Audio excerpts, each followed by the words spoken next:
Hello dear students. अभी हम कर रहे हैं एट्थ क्लास के लिए elements math chapter number 14 comparing quantities to profit loss discount sales tax and VAT. Exercise 14.3 का क्वेश्चन नंबर है 6। इस क्वेश्चन में क्या है वो देखिए और समझिए। The cost of a pair of roller skates at a shop was ₹450। The sales tax charge was 5%। Find the bill amount. क्या दिया हुआ है आपको? रेलर्स कोर्स का जो लिस्ट प्राइस है या कह लीजिए मार्क प्राइस है उसके ऊपर वो 450 रुपये का है। अब उसके ऊपर 5% का सेल टैक्स लगता है। और अब अगर मान लिया कि कोई व्यक्ति उस रोलर स्केट्स के पेयर को ख़रीदता है तो उसको उसका कितने रुपए पे करना पड़ेगा? तो ओबियसली 450 रुपये तो उसका रेट है। टैक्स जोड़ने के बाद जो अमाउंट बनती है वही उसे पे करनी पड़ेगी।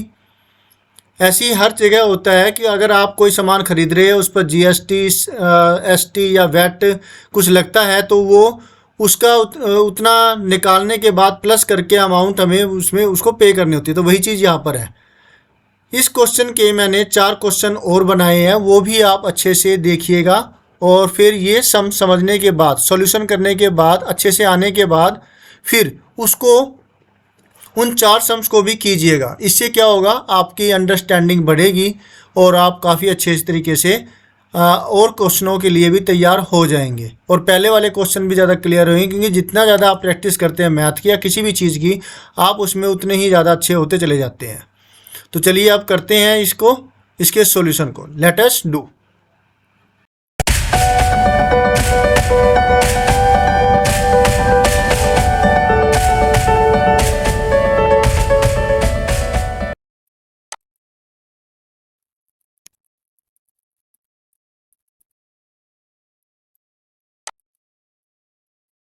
तो 450 है, ये लिस्ट प्राइस कह लेते हैं हम इसको। List price in the case of roller skates.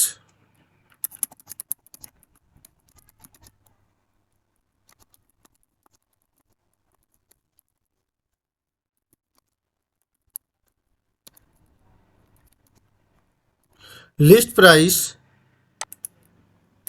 is equal to ₹450। Sale tax percentage is equal to है 5%।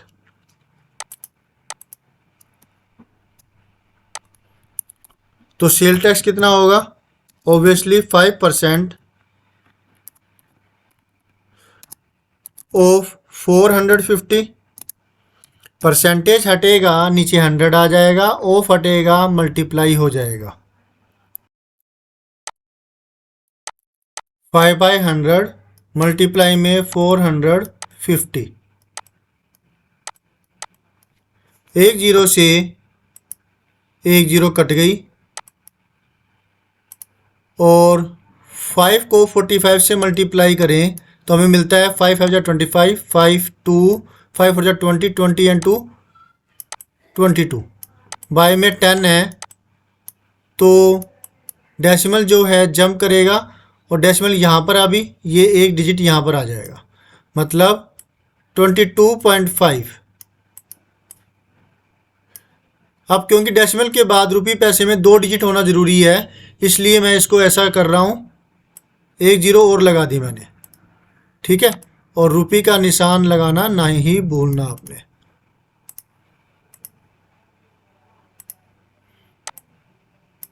रुपये 22 रुपये, मतलब 22 रुपये 50 पैसे जो है ये आया है सेल टैक्स।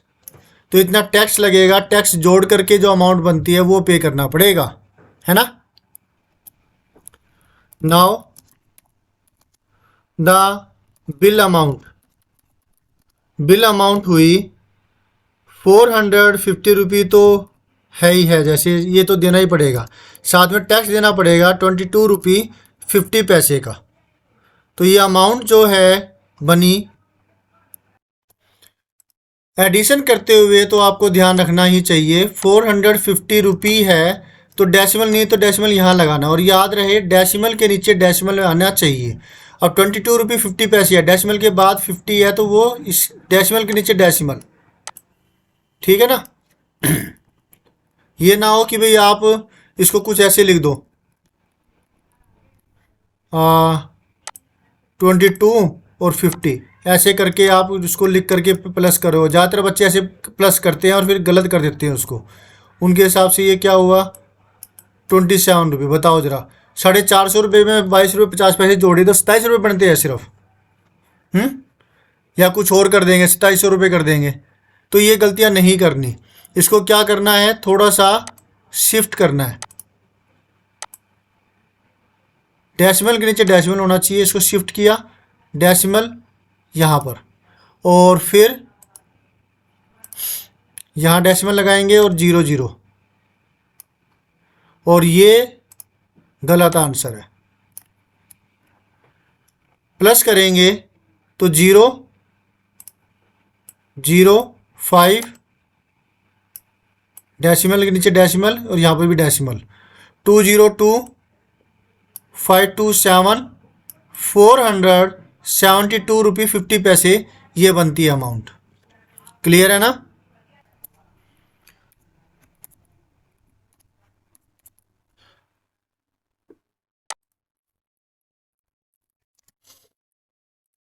तो ये अमाउंट बनी जो कि पे करनी है, और ये हुआ आपका आंसर।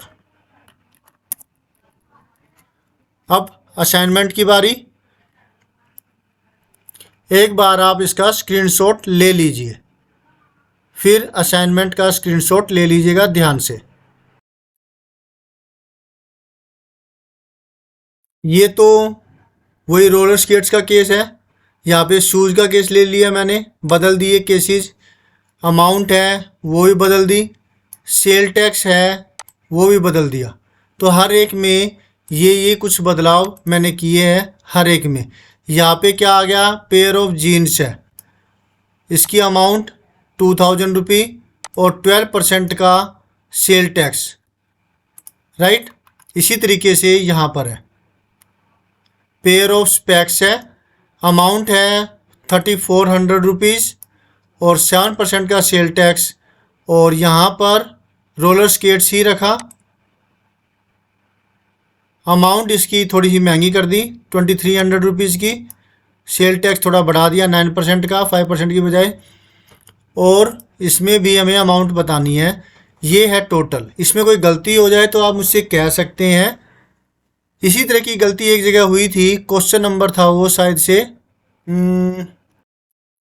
क्वेश्चन था जिसमें 3000 कुछ था, तो 30,000 का केस था वो, ये रहा। यहाँ पर मैंने गलती से 3000 लिखा हुआ था, 30,000 होगा, क्योंकि उसकी वजह से फिर यहाँ पे गलती आएगी। तो ये छोटी मोटी गलतियाँ हो जाती है, तो इसको आप खुद ही अपने दिमाग का इस्तेमाल करके ठीक कर लिया कीजिए। और अगर फिर भी कोई दिक्कत आती है तो आप कमेंट बॉक्स में कहिए, उसका सॉल्यूशन निकालने की कोशिश पूरी की जाएगी। ठीक है, कोई दिक्कत है तो आप कमेंट बॉक्स में कहिए। तो मिलते हैं नेक्स्ट वीडियो में, जिसमें हम करेंगे नेक्स्ट सॉल्यूशन।